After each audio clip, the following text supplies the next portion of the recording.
Olympic National Park, a place of ancient rainforests and misty peaks, holds a quiet kind of beauty that feels untouched by time.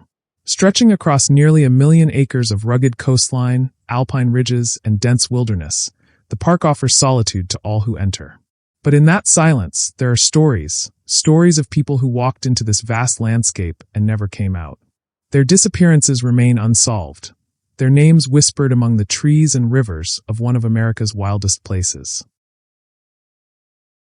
January 20th, 1992, began like any other winter morning in the Pacific Northwest. Cold air drifted through the dense canopy of Olympic National Park, where snow clung to the evergreens and silence hung heavy in the mountains. That morning, 23-year-old Stefan Bissert set out on a hike. Originally from Bad Oeynhausen, Germany, Stefan had come to the United States as a Fulbright scholar, pursuing academic excellence and adventure at Oregon State University. He was intelligent, driven, and known for his quiet curiosity. A young man far from home, but eager to explore the wild beauty of his new surroundings. That day, he and a fellow exchange student began a trek through the heart of Olympic National Park, a 24-mile route that would begin at Sol Duc Hot Springs and cross the High Divide before descending toward the Hoh River trailhead. It was an ambitious trek through some of the park's most unforgiving terrain, especially in the dead of winter. The snow-covered trails and shifting weather conditions posed serious risks, but Stefan, perhaps drawn by the challenge, pressed forward. Early into the hike, the two friends decided to part ways, with Stefan continuing alone. It wasn't long before concern began to mount. When Stefan failed to reach the designated trailhead, his friend grew concerned. He backtracked for hours, searching the trail without success. Eventually, he reported the disappearance to a park ranger. That call sparked the beginning of a search effort, but it would prove difficult from the very start. Rescue teams, including park rangers, Olympic Mountain Rescue, and canine units, quickly mobilized. Helicopters swept the snow-covered ridges while volunteers trudged through sleet, hail, and snow. But the terrain was brutal, visibility was low, temperatures dropped rapidly, and avalanche risk loomed over every search route. Stefan was not dressed for an extended trip in snowy terrain. He wore jeans, a shirt, and a windbreaker. Fine for a short walk, but far from enough for freezing temperatures and potential overnight exposure. His backpack contained some fruit, but no warming gear. No hat. No gloves. It was clear he hadn't planned on spending the night outdoors. Rescue teams faced a daunting task. Snowfall and freezing temperatures hampered the effort from the beginning. Days passed with no sign of him.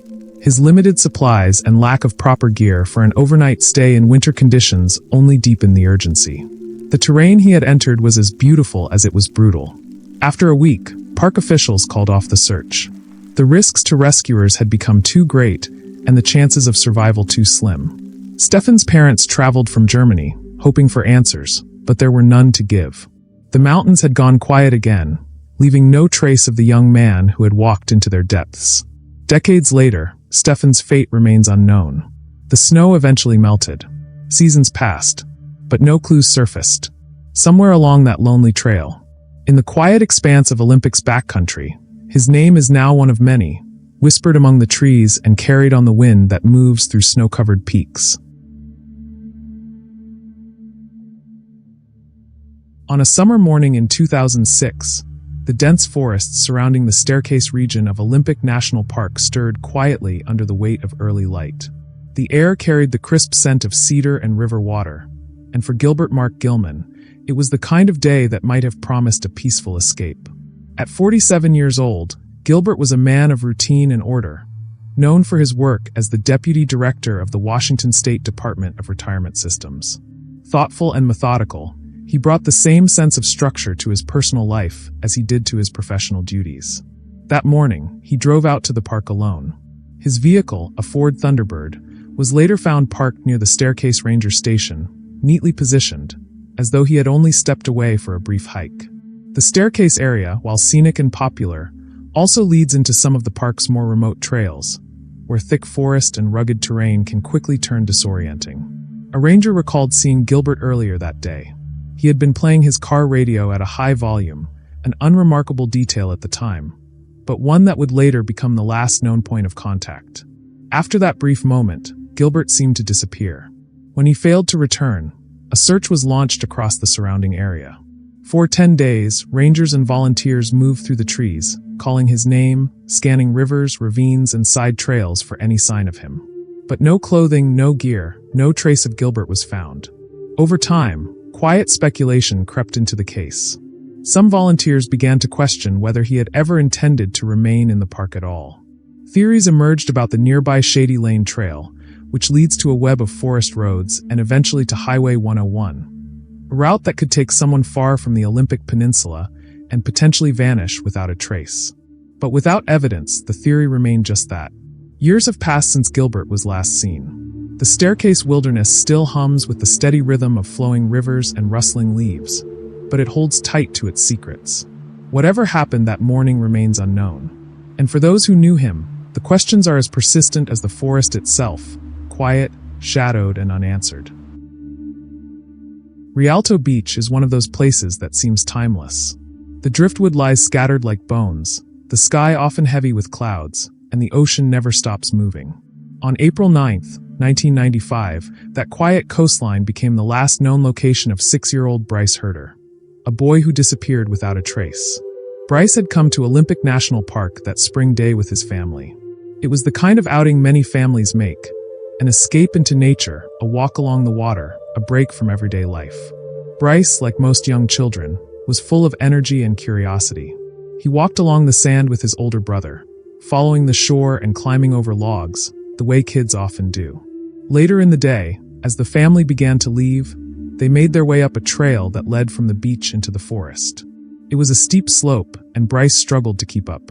Some accounts say he decided to stay behind and play in the sand. Others say he followed the family up the trail, but fell behind somewhere along the way. The truth of what happened next remains uncertain. What is known is this: when his older brother turned around to look for him, Bryce was gone.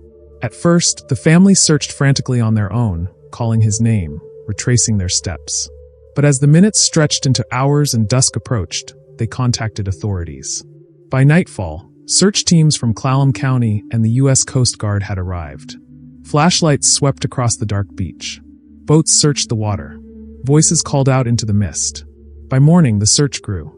Volunteers, park rangers, and even relatives combed the shoreline and the nearby forest. That day, the Centralia Chronicle ran a headline: "Footprint may be clue in youngster's disappearance." A small print, a child's, had been found near the south end of the beach. It offered a glimmer of hope, but led nowhere. No other tracks. No discarded clothing. No sign of where he had gone next. Officials didn't believe foul play was involved. Some thought he may have wandered too close to the ocean and been swept away by a wave. Others wondered if he'd gotten turned around in the brush and walked deeper into the woods. But the beach was open and the forest was near. Both offered possibilities. Neither gave answers. For days they searched. And then they stopped. No one ever found Bryce Herder. Not a jacket. Not a shoe. Just a single footprint. And a family's quiet heartbreak that stretched on for years. August 22, 2013, was an ordinary summer day in the Pacific Northwest, when soft mist clung to the coastline and the trails of Olympic National Park stood quiet beneath overcast skies.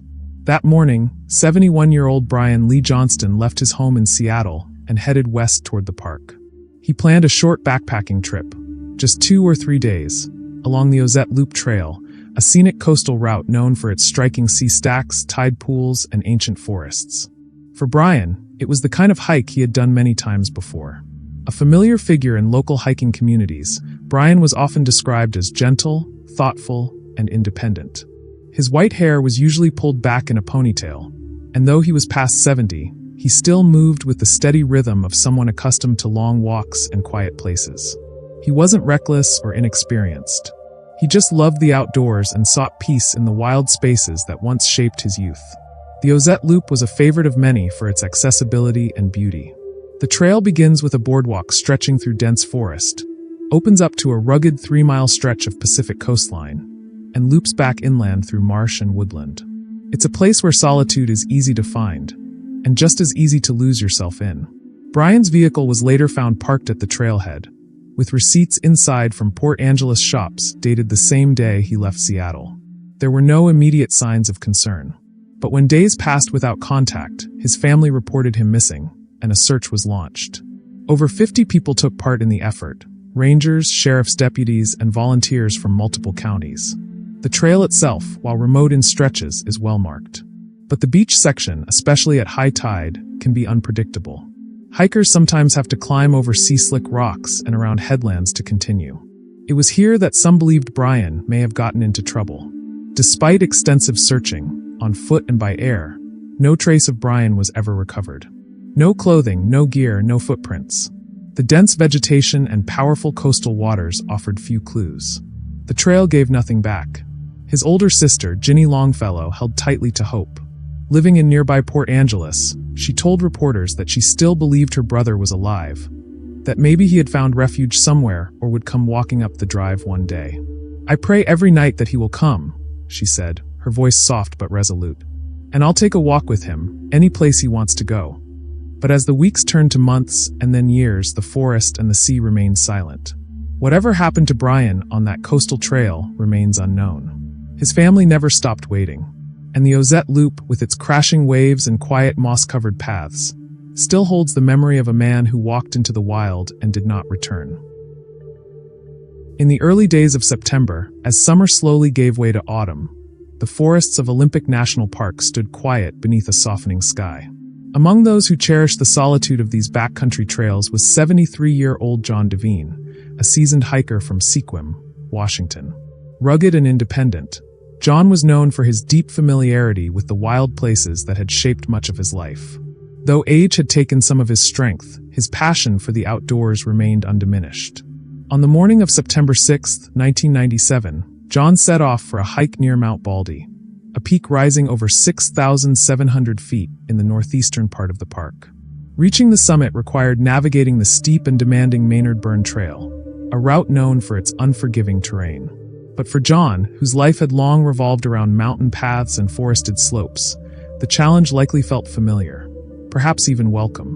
When John didn't return, concern quickly grew. His failure to meet a family member as planned prompted a search that would become one of the largest in the park's history. Rescue teams began scouring the area where he was last believed to be. Helicopters flew overhead. Volunteers combed the rugged hills and dense brush. The effort was intense, and so was the landscape they faced. Then tragedy struck. During the search, a helicopter carrying 3 members of the rescue team crashed just outside the park, killing everyone on board. The accident cast a heavy shadow over the ongoing efforts. The Sitka Daily Sentinel reported on September 15, 1997, that the cause of the crash remained unknown, leaving safety investigators puzzled. George Peterson, an investigator with the National Transportation Safety Board, said he would begin interviewing witnesses to learn more about the weather at the time of the incident, noting that while weather might not be the main factor, it could still play a significant role. The helicopter was certified for search and rescue missions, yet there were no distress calls, no eyewitness accounts, and no clear indicators as to what had gone wrong. "Facts about the crash are frustratingly few," Peterson said. "This is very, very peculiar.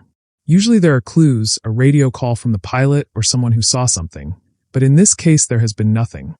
The loss sent shockwaves through the search community and brought an even deeper sense of grief to an already somber mission.